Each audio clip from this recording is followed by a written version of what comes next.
The American Trail is presented by Double Circle Co-op and Farmland Industries, partners in agriculture's growth and progress. Have you ever sat where I'm sitting, in a courtroom in a jury box as a member of a jury? We each have a constitutional guarantee of a trial by jury if the need should arise. But have you ever wondered how that jury is selected? The process is outlined in legal statutes, with the final selection, the final determination, those final 12 selected by the attorneys in each legal case. We're going to look at that selection process today. The system and whether or not anyone on the jury panel has any quarrel with any of those basic... Every day in courtrooms all over America, scenes like these are carried on between attorneys and potential jurors.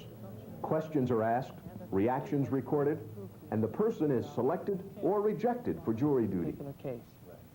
Now, I mentioned earlier also that this is a burglary, and that is a crime against property. More and more often today, at the side of the attorney, aiding in this selection process, is a psychologist. Dr. Fred Crowder is a psychologist in Council Bluffs, Iowa. Dr. Crowder is involved in this psychology of jury selection. Tell me your name and your address, please. My name is Rhonda Vanasek, and I live at Route 4, Council Bluffs.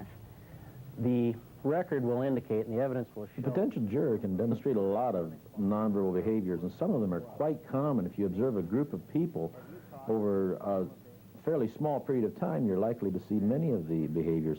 There's the behavior in which the person is slowly rubbing his finger under his nose. When you slowly rub your finger under your nose, it generally means you are not buying what the other person is saying. When you fold your hands behind your head and lean back in your chair, many children see their father do that when what he's really signaling them is, well, I'm going to listen to you, but I've made up my mind the answer is no. Steepling is an effect that you see people doing quite often, where they raise their hands in a steeple. And it's a sign either of confidence when they're talking, or it's a sign of being confident in agreeing with the other person that's talking. One of the things we continually look at is open body position versus closed body position. And basically what we mean by that is when the person has their arms crossed across their chest, and when you have your legs crossed, you're in a closed body position.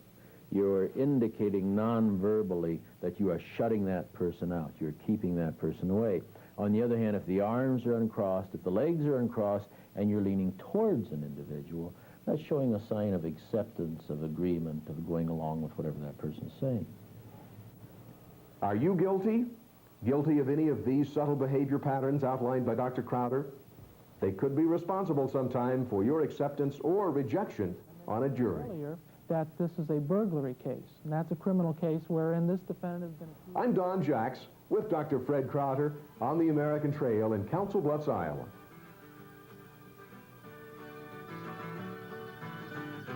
Double Circle Co-op and Farmland Industries, farmers and ranchers owning refineries and producing quality petroleum.